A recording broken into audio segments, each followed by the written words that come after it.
दोस्तों नमस्कार, स्वागत है आपका एक और प्रेरणादायक और करुण कहानी के साथ। आज की कहानी का टाइटल है पूस की रात। ये एक गरीब किसान की करुण गाथा है। सर्दियों की ठंडी रात थी। हवा में ऐसी सिहरन थी कि जैसे धरती और आकाश एक दूसरे से ठिठुरते हों। गांव में हर तरफ सन्नाटा था।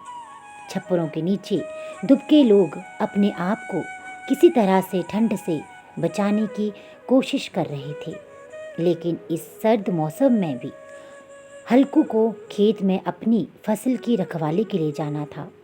हल्कू एक गरीब किसान, जिसके जीवन की सबसे बड़ी दौलत उसकी फसल ही थी। हल्कू के पास अपनी हालत को बयां करने के लिए कोई शब्द नहीं थे। उसकी पत्नी मुन्नी फूस के छोटे से घर में बैठे जलते चूल्हे के पास हाथ ताप रही थी। वह परेशान थी क्योंकि हल्कू को रात भर खेत में रहना था और उनके पास ठंड से बचने के लिए एक कंबल तक नहीं था। मुन्नी ने ताने मारते हुए कहा, हर साल की तरह इस साल भी कंबल के लिए पैसे नहीं बचाए। आखिर इस तरह कब तक चलेगा? जब देखो साहूकार का कर्जा चुकाने की रट लगी रहती है।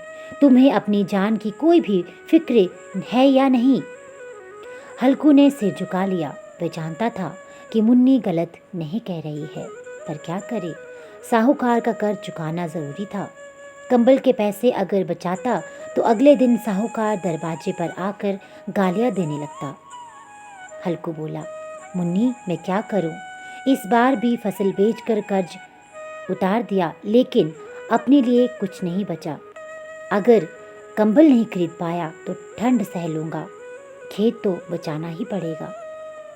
मुन्नी ने गुस्से में कहा, तो ठंड से मर जाओ, कम से कम साहूकार की गालियां तो सुनने को नहीं मिलेंगी। हल्कू चुपचाप खड़ा रहा। वह जानता था कि मुन्नी की नाराजगी सही है।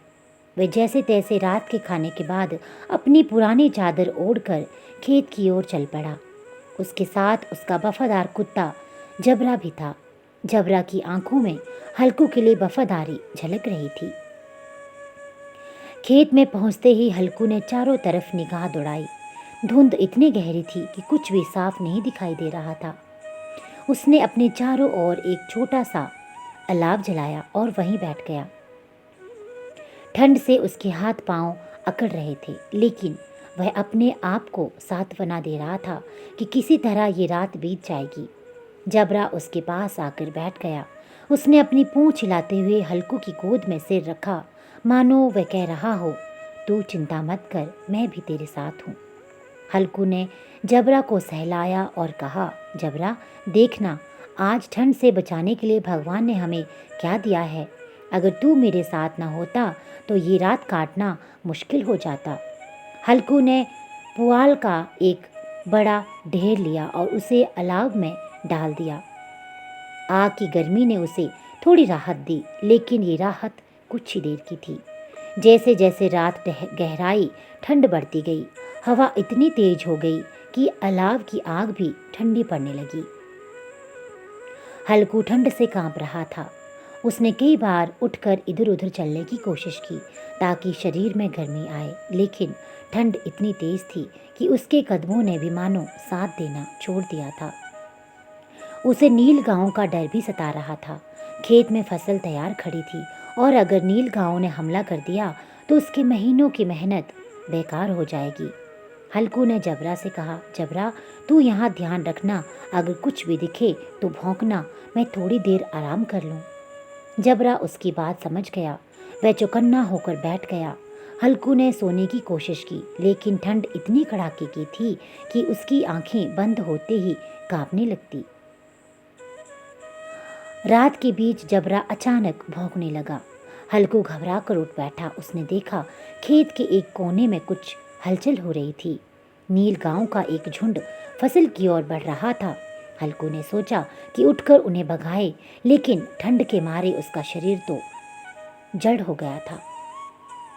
उसने खुद से कहा, क्या फायदा, फसल बचा भी ली तो अगली बार फिर यही हालत होगी। साहूकार कर्ज ले जाएगा और मैं ठंड में मरता रहूंगा।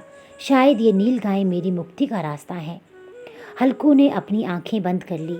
नील गांव ने फसल को रौंद डाला, लेकिन हल्कू पर कोई असर नहीं हुआ। वह अलाव की बची खुची गर्मी में सोने की कोशिश करता रहा। सुबह की पहली किरण के साथ जब हल्कू उठा तो उसने देखा कि पूरा खेत पूरी तरह से बर्बाद हो चुका है।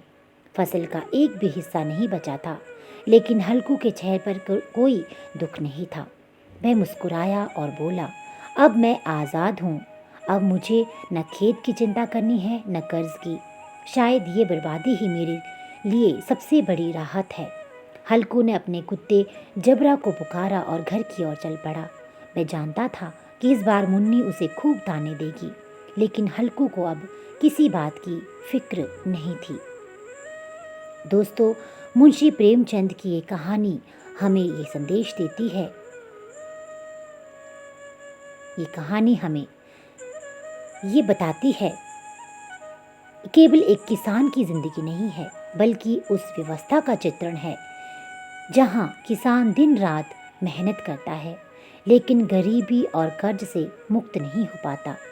पूस की रात न केवल हल्कू के संघर्ष को दिखाती है, बल्कि ये भी सवाल उठाती है कि आखिर कब तक किसान इस तरह समाज के शोषण का शिकार बनता रहेगा।